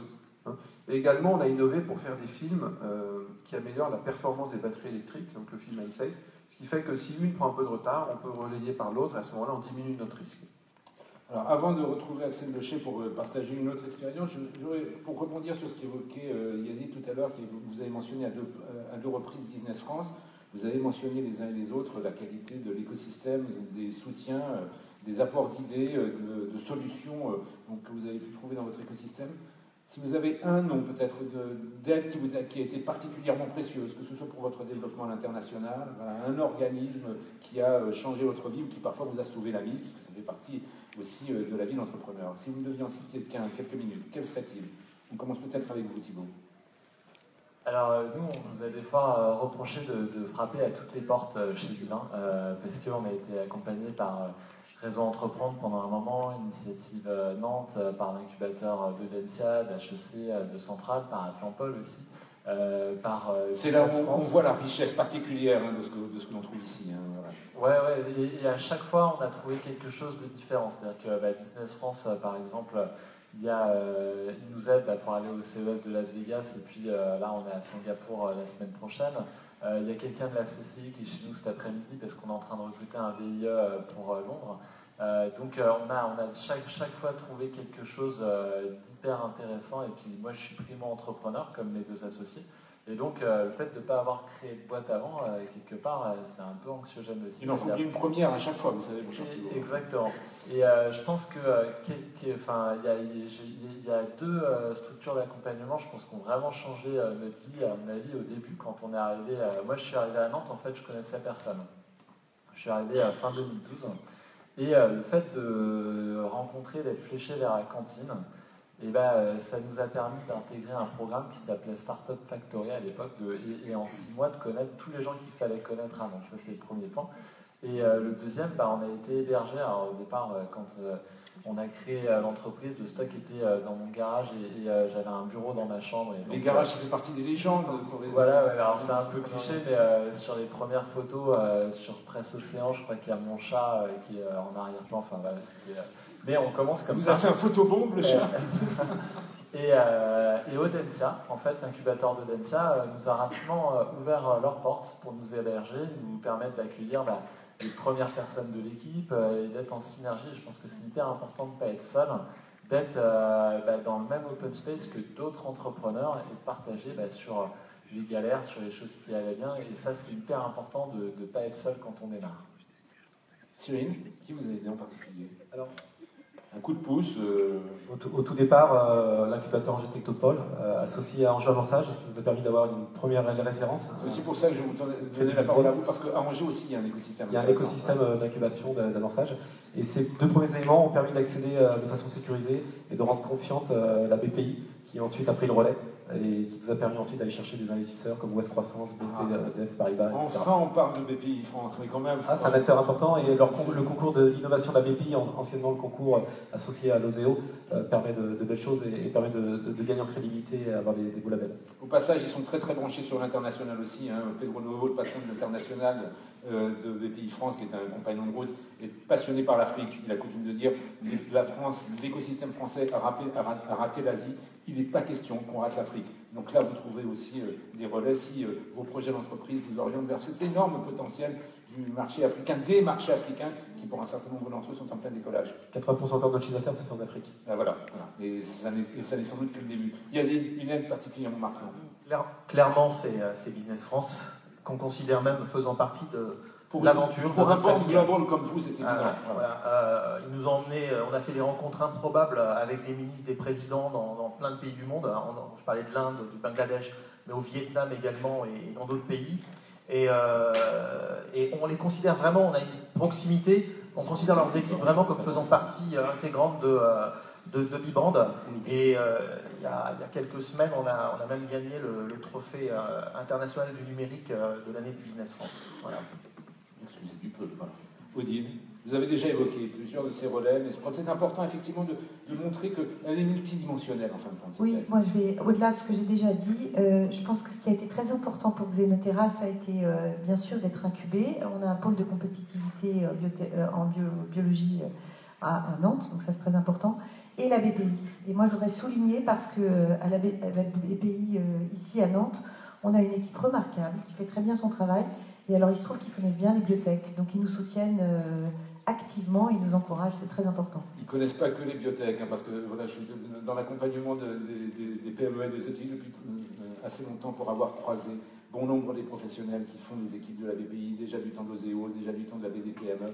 Vous avez des gens qui sont des gens de terrain. Voilà, je crois que c'est l'occasion de leur rendre hommage. Et si je peux me permettre, je voudrais rajouter quand même qu'on est en France, on ne peut pas faire que du bashing de notre pays, on est en France dans un environnement qui soutient l'innovation. Et je pense que pour décoller en matière d'innovation technologique aujourd'hui, on a parlé du crédit impôt recherche, on a parlé du statut jeune entreprise innovante, c'est un environnement qui est très favorable. Après, c'est une autre histoire. Et comme par hasard, on a trop d'entreprises, trop de startups qui sont vendues à l'étranger, à des Américains, etc. On en parlera peut-être. Mais au départ, on est très, très, très soutenus. Alors, on a envie de vous entendre effectivement sur ce sujet, Hubert Lebois-Reblon, parce que vous représentez effectivement les ETI, voilà, ceux qui sont sur la ligne de front face au Mittelstand allemand. Voilà. Vous avez développé une ETI, vous êtes un des leaders effectivement de cette communauté de dirigeants d'ETI. Ce qu'évoque là Odile me fait penser à un témoignage qui m'a beaucoup marqué cet été, hein, c'est celui de Bertin Naoum de MedTech, qui a vendu son entreprise à des Américains. C'est très bien en soi. Voilà, il ne s'agit pas effectivement de faire une sorte de protectionnisme économique. Ce qui était plus embêtant, c'est la motivation. Il nous a dit j'en avais marre de lutter avec mon Opinel. Voilà. Et pourtant, il a de l'énergie. Qu'est-ce qui manque pour avoir davantage effectivement d'entreprises de croissance qui atteignent la taille de la vôtre et qui aillent encore plus loin?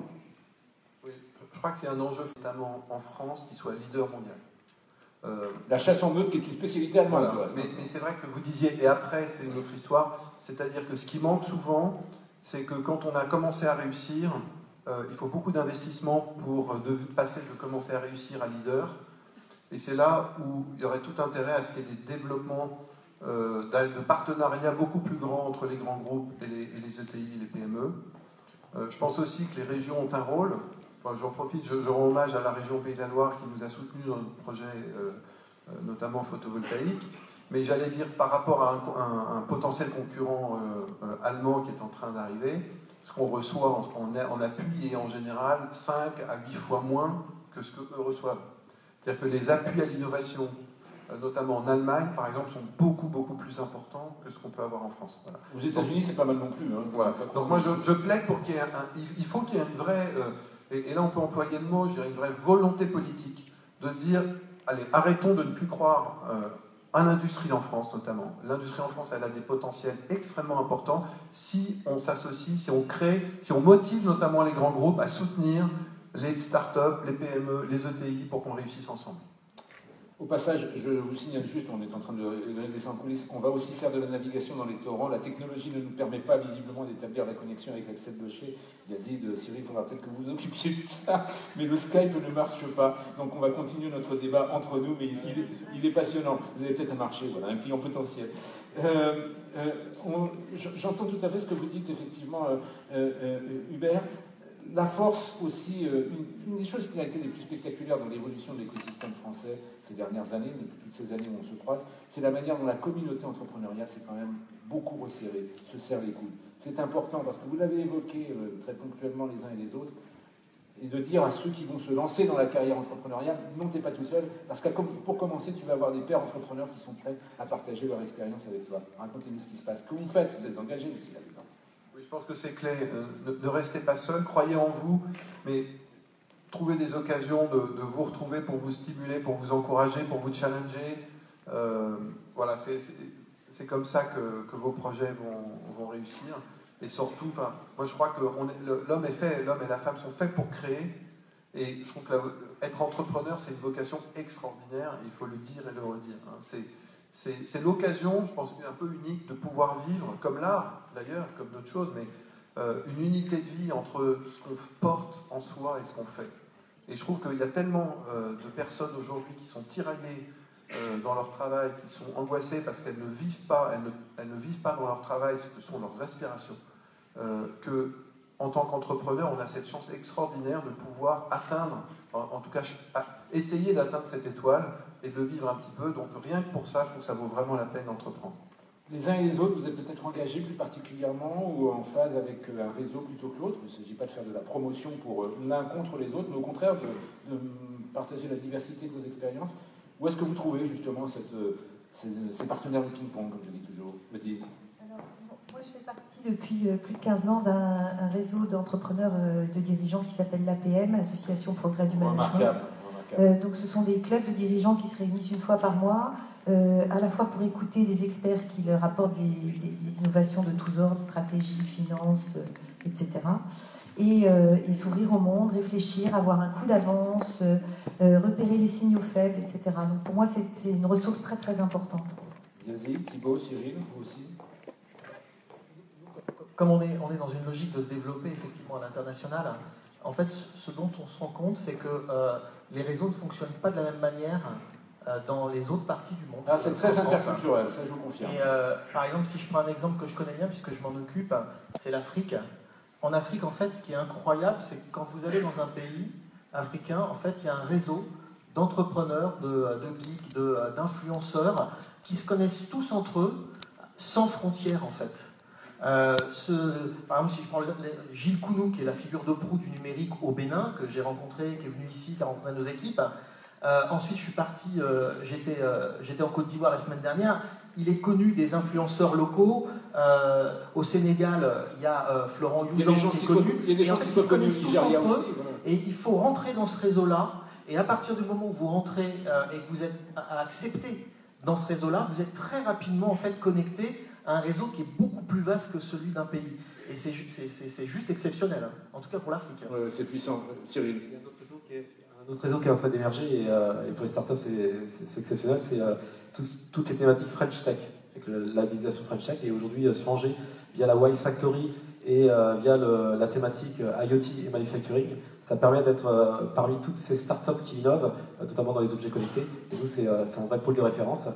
Parce que ça lève, quand on est dans des phases de doute, ça permet de se rassurer, et parce qu'on est toujours tout seul pour trouver le premier client. On ne nous apporte jamais nos clients, et donc c'est important d'avoir cet écosystème pour échanger en permanence. Oui, c'est crucial d'être dans des réseaux. Je pondère un tout petit peu ça parce que il y a une étude qui disait qu'un chef d'entreprise était en moyenne dans 7 réseaux différents. Alors moi j'ai des enfants qui sont en bas âge et donc ça peut vite être très chronophage aussi. Donc je pense que ce qui est important c'est aussi bien choisir ces réseaux. J'avoue qu'on est à la phase où alors le fait d'avoir beaucoup d'accompagnement avec des incubateurs ou avec des gens comme Atlampol, il y a des réseaux qui se sont créés là-dessus. Il y a d'autres réseaux auxquels on pense qu'on aimerait peut-être intégrer peut-être un jour. Alors il y a le CJD par exemple mais on essaie d'être assez sélectif parce que c'est pas évident de gérer et de faire fructifier en fait beaucoup de réseaux en même temps. Alors c'est ma lecture et qui est très personnelle. On est là pour parler de la vraie vie. Hein, donc mais voilà, essayer d'avoir les bons réseaux par rapport à son domaine d'activité et puis par rapport à ce que soit on peut aussi apporter au réseau. Cyril nous évoquait effectivement la difficulté qu'il peut y avoir à aller chercher son premier client. Racontez-nous le premier client que vous avez réussi à décrocher les uns et les autres, après parfois des heures, des valeurs, des pivots, des remises en question. Cyril. On a été le chercher en Afrique, au Burundi, et je crois que la clé, c'est ce qu'on appelle le sparing partners, qui est le compte confiance. Donc c'est quelqu'un qui est prêt, qui voit le bénéfice de votre solution, qui sait que c'est difficile, qu'il va falloir faire évoluer, mais qui vous fait confiance et qui est là pour vous accompagner. Et ça, ce sparing partners, c'est la clé pour avoir la première, la deuxième, la troisième, et ensuite toutes les références s'enchaînent. Hubert, vous en avez vu plusieurs des expériences de premiers clients. Mais sur le photovoltaïque, c'est intéressant de vous entendre parce que nous, naturellement, dans notre recherche des premiers démarrages, on se tourne vers l'endroit. La question qu'on s'est posée, c'est qui aura le plus besoin de nos produits de photovoltaïque souple. À qui vous allez le plus changer la vie, en fait. À qui ce sera le plus utile, à qui ça va le plus changer la vie. Et naturellement, on arrive en Afrique. Voilà, donc je pense qu'on va se retrouver en Afrique, j'espère très nombreux, et même si on n'est pas une start-up au sens strict du terme, je serais ravi de faire partie des réseaux de geeks. Je serai là, je vous organiserai des débats où vous voulez, quand vous voulez, les amis. Alors nous, on ne parle pas encore de clients parce qu'on est encore en phase de développement, mais c'est spécifique à votre parle de futurs clients, en fait, qui sont des key opinion leaders. Donc c'est exactement pareil, parce que le marché, l'accès au marché, la commercialisation, ça se prépare très longtemps à l'avance. Ceux qui vont vous donner de la crédibilité. Exactement. Donc nous, en fait, notre premier client, il est tchèque. Et c'est un transplanteur, en fait, qui fait des greffes dans le principal centre de transplantation en République tchèque. Il a le premier, aujourd'hui, le centre de transplantation le plus grand en nombre en Europe. Gros marché autour de la santé en Europe de l'Est. Oui, absolument. Et très rigoureux, c'est des gens qui travaillent très bien et qui vraiment ont à cœur de démontrer qu'ils font de la médecine de qualité. Et donc on l'a rencontré par le biais des collaborations scientifiques. Et on le suit, et il nous suit, et on lui annonce régulièrement là où on avance pour qu'il soit prêt et qu'il accroche son intérêt. Yazid, Thibaut, souvenir du premier client. Le premier client, je vous l'ai cité tout à l'heure, c'était Jay-Z, mais je vais vous citer un client qui nous permet en fait de faire un bond supplémentaire qui est récent, qui est en fait le gouvernement de la Côte d'Ivoire via la Poste de Côte d'Ivoire, et où on a un projet, d'ailleurs j'y étais la semaine dernière, j'y retourne dans 2 semaines. On a un projet qui peut changer clairement la logistique de livraison dans les pays émergents. Et en fait, il leur manquait une brique, c'était la nôtre, c'était la possibilité parce qu'en fait, quand on regarde les pays émergents, le principe, quand on raisonne en termes de fracture numérique, c'est quoi les freins? On pense qu'il n'y a que l'infrastructure télécom. Mais il n'y a pas que ça. Il y a le fait qu'il n'y ait pas de bancarisation dans les pays émergents. Les gens n'ont pas de carte bleue, donc, voire même pas bancarisée. Mais c'est le laboratoire mondial du mobile payment. Hein. Exactement. Mais ils n'ont pas de carte bleue, donc les Play Store ou le Google Play ne peuvent pas marcher là-bas. Donc il faut régler le problème. Nous, on le règle en nous connectant aux opérateurs et en allant capter le cache dans la puce des opérateurs. Et l'autre frein, c'est comme les développeurs ne peuvent pas gagner leur vie parce qu'ils ne peuvent pas monétiser, il n'y a pas de contenu pertinent. Donc il faut lancer la mécanique pour que ça se fasse. Et le dernier frein, qui est celui qu'on voit moins, c'est que pour qu'une économie collaborative, une économie de partage se mette en place, qu'un Uber fonctionne, qu'un Airbnb fonctionne, qu'on est en fait en local, en fait, il faut gérer les adresses. Dans le monde, il n'y a que 25% de personnes qui ont une adresse physique exploitable. Si on zoome dans les pays émergents, c'est quasiment personne. Ce qui fait que comment on met une économie collaborative de plateforme en place, si on n'est pas capable de localiser, le GPS fonctionne sur les smartphones, mais comment on fait si on ne les localise pas et si on ne peut pas mettre en relation une personne qui a un bien à partager et une autre personne qui en a besoin une heure, une journée, etc. Eh bien, en fait, ce problème-là, on l'adresse et on le règle avec la Poste de Côte d'Ivoire et avec un autre partenaire. Voilà. C'est un sujet qui agite beaucoup de cerveaux, hein, en Afrique, dans certains coins d'Asie, genre l'Indonésie et autres. Gros potentiel. On vous souhaite plein de bonnes choses sur ce potentiel de développement. Thibaut, premier deal marquant. Alors moi j'ai 2 anecdotes par rapport à ça parce que j'ai 2 premiers clients qui nous ont marqués.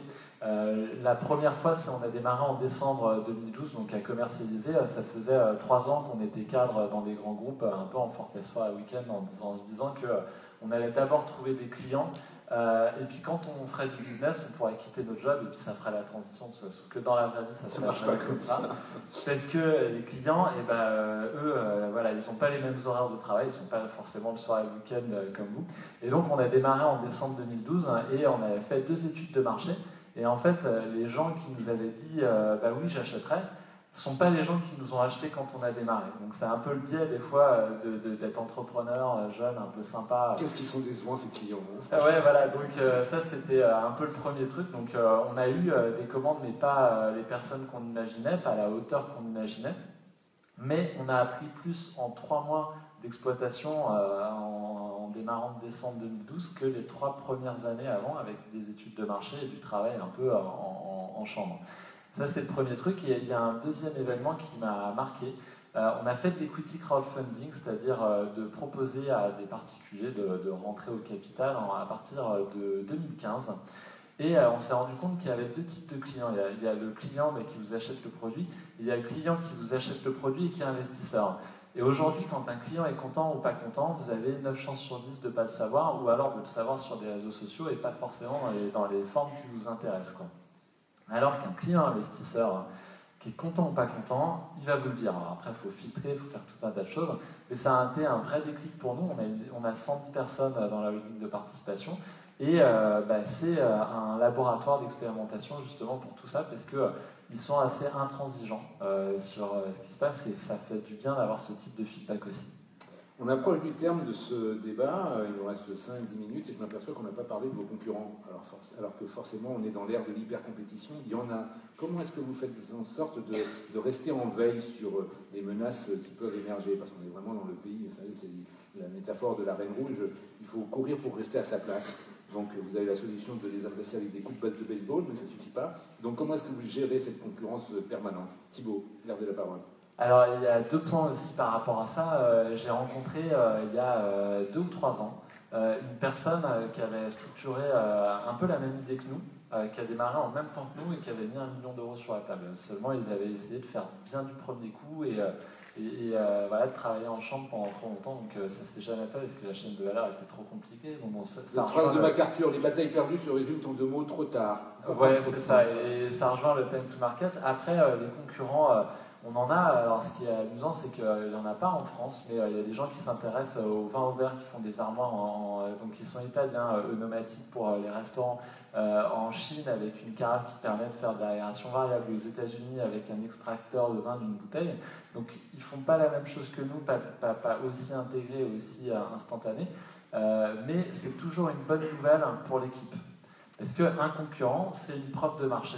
Exactement. Et il y a des très bonnes idées. Et là, la machine qu'on va présenter à Las Vegas, il y a quelques idées. Vous y retournez on y retourne. Avec la délégation Business France. Les Échos sera avec vous. On fera des lives de Las Vegas pendant le prochain CES. On vous fera déguster nos nouveaux vins avec modération. Ah non. Vous n'en livrez pas, mais il manque de notre équipe. Non, c'est avec modération. Avec modération. Voilà.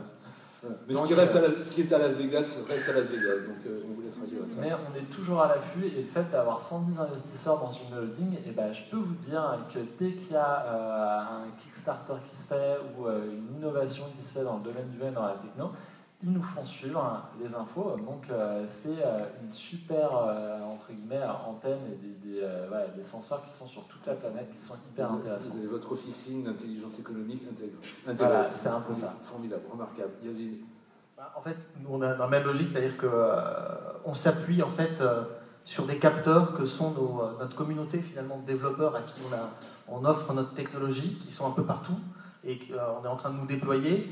Et eux connaissent parfaitement ce qu'on fait, et donc eux, dans leur propre pays, autour de leur communauté, ils sont en relation avec toute notre équipe, en fait, puisque maintenant, avec les réseaux sociaux, en fait, notre équipe est connectée, et c'est eux qui vont nous dire, voilà, il y a quelque chose de nouveau ici, il y a ceci, etc. Et dans certains pays, en fait, ils vont même nous mettre en relation, comme tu disais Thibaut, avec des solutions pseudo-concurrentes, avec qui on va pouvoir, à la limite, même mettre en place des synergies en commun pour pouvoir aller encore plus vite. Donc on est dans cette logique finalement d'avoir et d'utiliser aujourd'hui le numérique, le digital et les réseaux autour de tout ce qui concerne les réseaux sociaux et les réseaux d'influence et nos capteurs, nos développeurs qu'on a comme indicateur de ce qui se passe sur leur marché. Voilà. Odile. Alors nous, on a deux types de concurrents. On a des concurrents qui sont les labos pharma, donc des gros, très riches, mais pas très rapides. Donc vis-à-vis d'eux, c'est simple. En fait, on essaye de passer sous le radar et d'avoir le maximum d'informations. Donc on fait de l'intelligence économique, pas de l'espionnage, mais pas loin. En fait, pour rester avancer le plus loin possible sans se faire voir. Ça, c'est un type de concurrent. Deuxième type de concurrent, c'est d'autres startups. Il y en a deux dans le monde, en fait. Il y en a une qui est aux États-Unis et qui est en train de se planter. Donc là, on suit les publications scientifiques. Masquez ce sourire. Bon, si eux se plantent, peut-être que nous, on ne se plantera pas, c'est ça. Voilà, non, voilà. Et puis, on a un autre concurrent, et ça, c'est une jolie histoire, en fait, qui est un autre Français.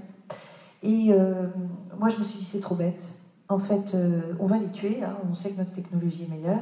Mais je me suis dit, c'est trop bête quand même, on pourrait essayer de voir parce qu'on est un peu complémentaires au plan technologique.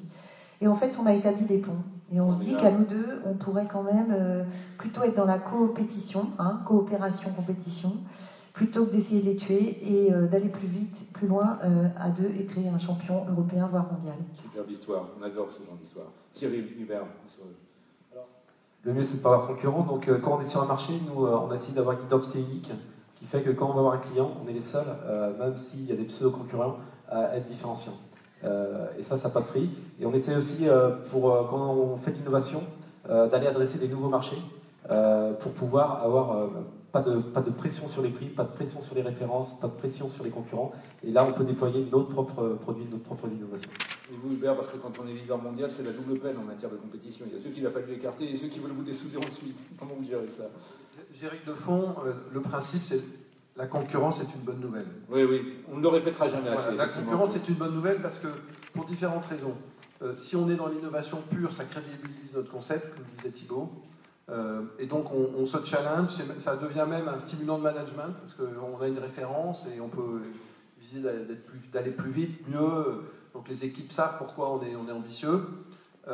Ensuite, ça peut être une opportunité, on peut s'allier, on peut faire plein de choses vis-à-vis de la concurrence. Après, peut-être quelques petites recommandations, c'est que nous on a un principe, on essaye de breveter ce qui se voit, donc l'INPI, etc. Enfin, voilà. On ne brevette jamais ce qui ne se voit pas, parce que c'est le moyen de donner la recette et on est copié. On cherche à toujours avoir une veille. La question, c'est qui, au sein de vos entreprises, en fait, est chargé d'avoir un œil particulier sur ce qui se passe autour. C'est très important. Et puis l'autre, dans l'attitude, c'est toujours anticiper. En fait, comment anticiper? J'ai l'impression que si j'avais à résumer les questions que je pose en permanence à mes équipes, et dites-moi pourquoi ce que l'on fait sera préféré par les clients par rapport à nos concurrents. Tant que vous n'êtes pas capable de me répondre, c'est que on n'a pas assez travaillé, on n'a pas assez innové. Donc voilà, il faut qu'on trouve l'élément différenciant et on s'y tient et on le creuse. Et ça, c'est clé pour réussir. Et anticiper, voilà, en sachant que tout le monde, même les plus modernes, peuvent se faire ubériser. On a la semaine prochaine une table ronde où le dirigeant de GE va nous faire une présentation qui s'appelle Who's Gonna Eat Your Lunch, qui va venir vous bouffer votre déjeuner. Mais là, je dirais le défi, c'est comment ubériser Uber. Voilà, exactement. C'est aller au-delà. Aller au-delà de façon plus intelligente. On peut toujours aller plus loin. Je savais que je pouvais compter sur vous, Hubert, pour m'aider même pour mes transitions. On arrive à la toute dernière question rituelle dans ces débats. Où est-ce que vous voyez dans 5 ans? Quelle conquête vous voulez encore avoir réussi à mener d'ici là? Vous terminerez. On commence avec Cyril, par exemple. Dans 5 ans, on se voit comme un opérateur global, international, aux US, en Angleterre, en Allemagne, en Asie. Et vraiment tout ce qu'on a fait en France, en fait, le dupliquer, parce qu'il n'y a pas qu'un marché français, il y a un marché mondial. Pour la proximité du métier, Yazid, dans 5 ans. On a une ambition qui est celle qu'on parlait depuis le début, c'est réduire de manière conséquente la fracture numérique dans les pays émergents. Je vais vous citer 2 chiffres. Le premier, c'est dans le top 10 aujourd'hui des pays qui téléchargent le plus d'applications mobiles et donc qui peuvent potentiellement profiter de cette révolution. Il y a 7 pays émergents. Et accessoirement, dans le top 10 des pays qui génèrent le plus de centaines de milliards de dollars de cette économie mobile, il n'y a aucun pays émergent. En fait, nous, ce qu'on veut, c'est comme ça, on se voit comme les Robins des Bois de la fracture, la réduction de la fracture numérique, et on veut changer ces chiffres, ces statistiques. Nous, ce qu'on espère, c'est d'être dans 5 ans le plus grand store d'applications mobiles des pays émergents, et de contribuer en fait au PIB, à l'augmentation du PIB des pays émergents, et de faire en sorte que dans ce top 10 des pays qui gagnent le plus de revenus des applications mobiles, il y a au moins 2 ou 3 pays émergents qui soient dedans. Ça, c'est le premier point. Et le deuxième point, on veut aussi, parce qu'en fait, on parlait aussi d'IoT, c'est un autre sujet sur lequel on travaille. On a en fait, dans l'IoT, c'est le marché énorme, vous en parliez, mais il y a l'IoT fixe qui consomme peu, et puis il y a l'IoT mobile. L'IoT mobile, ça va être un tiers à peu près du marché, et en fait, on veut être un acteur en fait prépondérant sur le marché de l'IoT mobile. Je crois qu'on a déjà fait un pilote au Vietnam sur ce sujet-là, et qui a donné toute satisfaction. Voilà. Thibaut. Alors, c'est jamais évident parce que quand je vois l'écart entre ce qu'on imaginait en 2010 et en 2016, voilà. On ne vous rappellera pas ça en 2021, ne vous inquiétez pas. On suivra nos clients, je pense que ça c'est le premier truc. Ça c'est un bon précepte, hein, voilà. Et dans 5 ans, on sera avec nos clients. Moi, ce que j'imagine avec mes 2 associés, c'est vraiment d'être dans les 10 grandes mégalopoles mondiales, parce que le business du vin est très concentré. C'est ce qu'on fait à Paris, à Londres, la semaine prochaine à Singapour, qui va être un gros lancement pour la Divine. Et donc, voilà, dans 5 ans, d'être dans les plus grandes villes, 10 plus grandes villes au monde. Odile. Dans 5 ans, donc 2021, on aura notre premier produit qui sera sur le marché et qui bénéficiera à plusieurs dizaines de milliers de patients greffés. On aura 2 autres produits qui seront a priori sur le point d'être mis sur le marché. Et puis, moi, j'ai un petit rêve symbolique. En fait, dans 5 ans, je voudrais que dans les locaux de Xenotera, il y ait une salle de réunion qui porte le nom d'un de mes associés fondateurs, qui est mort au bout de 9 mois et qui ne sera pas là pour voir le succès. Merci. Hubert, le rêve à la fois du dirigeant d'Armor et puis du chef de file de la communauté ETI. Oui, alors mon rêve, c'est que Armor devienne leader mondial dans ce qui sont des solutions industrielles et innovantes sur mesure pour accompagner l'industrie de manière générale dans tout ce qui est 3e révolution industrielle. Voilà. Et puis de façon plus large, j'aimerais qu'on puisse créer une filière française industrielle leader mondiale dans ces domaines, et en particulier dans le film photovoltaïque souple. Je pense qu'on a les moyens de le faire, et de dire que voilà, la transition énergétique, ça se traduit par par des projets qui réussissent, qui créent des emplois en France de façon extrêmement moderne et qu'on soit regardé par le monde comme étant innovant dans ces domaines. Merci, merci à vous Odile, merci à vous messieurs. Vous avez promis effectivement des témoignages qui, je l'espère, vous auront donné d'autant plus envie d'entreprendre. Vous avez compris le message.